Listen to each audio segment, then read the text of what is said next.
Live from our newsroom, it's the Hard Times Podcast.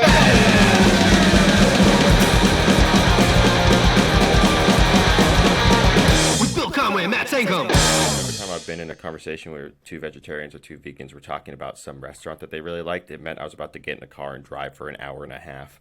They're always like, yeah, it's right over there. It's right down the road. Yeah.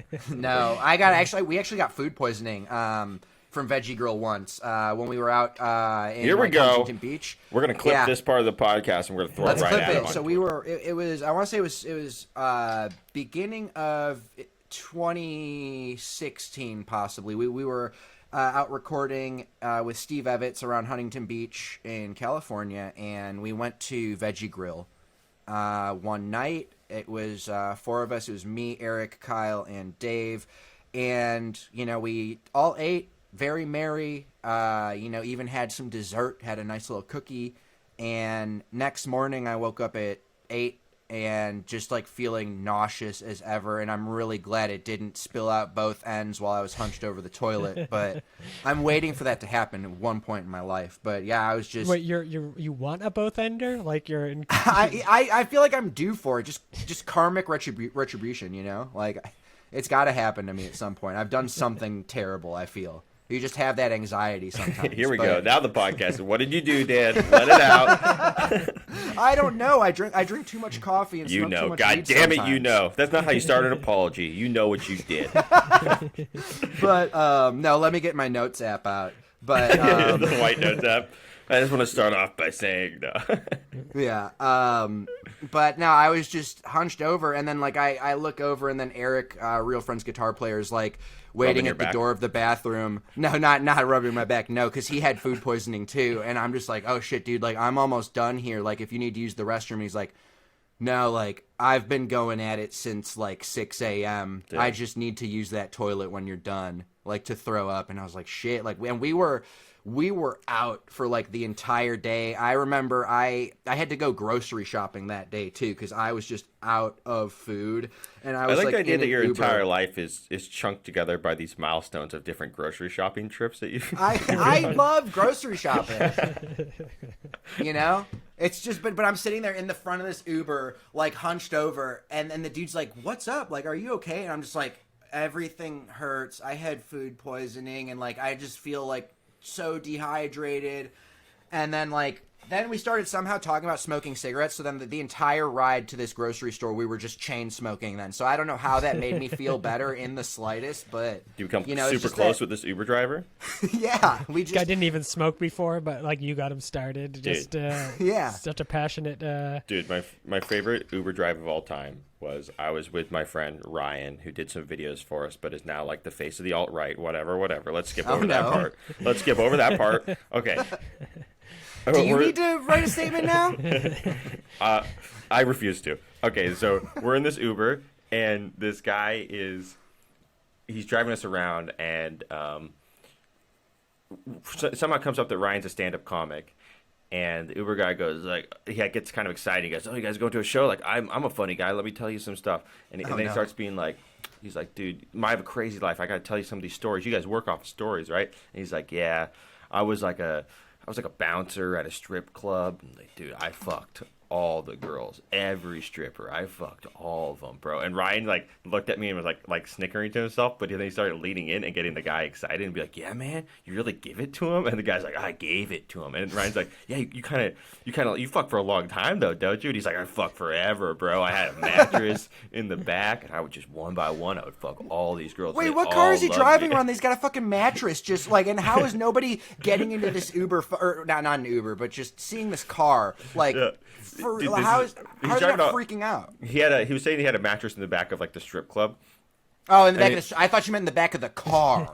And then he's like, "Yeah, I used to have this ex-girlfriend. She was always mad because I'd be fucking all these strippers." And then Ryan would be like, "Yeah, the ex-girlfriend's pretty hot though, right?" And he's like, "Dude, she was smoking. She was a fucking model." And Ryan's like, "You mostly date models?" He's like, "Yeah, I mostly date models." And he gets this guy pushed into this corner where the guy's just pretty much saying I'm some sort of sex god over and over and over again. And I'm bent over laughing, my face hurts because I'm smiling so much that this guy has just overextended himself to the point. Anyways, that's what I thought of when you palling around with an Uber driver. Oh yeah, I get close with them. At least the Lyft drivers, though. There was one lady that told me that my energy was nice, and this was energy is nice. Thank you, but I'm the person though. When I get into Ubers, I sit in the front seat. I'm a piece of shit. I'm a true piece of work when it comes to that. Like to the point where like some people I've tried sitting in the front, and they're like, "What are you doing? Get in the back! Like, please, this is making me uncomfortable." I'm like, whoa, coming off a little strong, but Apology notes, here we come. yeah, I'm the person that likes to chat sometimes, you know, like with the Uber driver. Like if they talk to me and stuff and, you know, they're not a serial killer, I'm down to hang out. I rarely take Uber and Lyft. I usually just walk or skateboard everywhere I need to go unless my car is available, which my wife usually has. But last time I was getting a ride back from the airport from an Uber. It was one of those situations where we had to do a U-turn around like a big median, but the guy wasn't looking at his map correctly and basically did a U-turn and turned us back down a 4-lane street with head-on traffic coming right at us. Pretty and, good. No.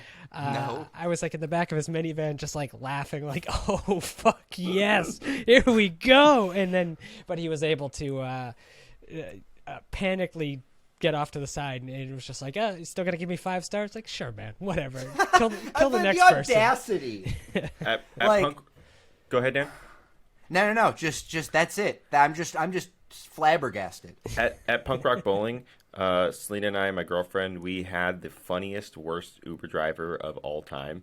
It was this woman who picked us up like super late for some reason. She just like didn't show up. Like we could see that her car was like going in circles around where we were standing. Is like she was driving up and down the street, like very bizarre, right? But eventually she comes, she picks us up, and you can hear the car being, or the app being like, turn left on Main Street, and she would say, "Fuck that." She's like, "Fuck that! I know my way around here." And then she would do like super illegal stuff, like drive over humps, like into parking lots, and then she kept getting. She'd be like, "Oh, I know. I'm not going down that fucking street. I got it." And she would make these weird maneuvers where then we would end up like at dead ends and stuff. Like she clearly didn't know where she was going. Oh god. And then some of that sounds like my old roommate, but then she took a phone call, and it was like her friend being like, "Yeah, I'll be there in a bit," you know. I got some fucking idiots in the back of my car. How did she take the call? Was it over the sound system in the car? Yep. Like yep. the speakers? Oh, let's go. Super loud. She was also smoking, and there was like hella weird like dream catchers all over the car. It was like, oh my god, what am I doing? The worst Uber driver of all time. I gave her 5 stars though. I don't know about you guys, but I like can't dock people points. It like makes me feel super bad. It's like it's almost like the worse they are, the more help they need, right? Yeah, that's kind of how I feel. You know, it's like, all right, you probably can't hold any other job in like capitalism, like is gonna just like chew you up and spit you out. But like this is your opportunity to make a little bit of money. Like I think I know I told Matt this one before, Dan, but there's one time I'm at a Safeway. I'm grocery shopping, you know, because I love it. Me. How many more? Can we just everything? Can it come back to grocery shopping? Yeah. Okay, so let's go. I'm in the self checkout line, you know, because I'm seasoned. I used to work at a grocery store actually in high school, so self-checkout is the way to go. Yeah, so I'm sitting there, and they usually have like a manager overseeing self-checkout, and this young woman walks over to the manager and said, "I just poked myself in the eye. I think I need to go home." And I was just sitting there like, what the fuck? Like this is probably the only job that you will ever be able to get because you accidentally poked yourself in the eye. I don't know. You're bagging groceries. Dan, you've done the job. Is there ever a chance where you poked yourself in the eye and then said to a manager, "I think I need to go home"? Like she wasn't blinking. There was no blood. The eye wasn't hanging out. But she poked herself in the eye and was like, "I think I need to go home." What a terrible excuse. At least my friends, when they needed to go home, I had 2 friends one time. They came up with a dumb idea that one of them would puke on the other person's back, and they would both go home because one was sick and the other got sick upon. So that's pretty idea. smart. Yeah. See, They both got fired.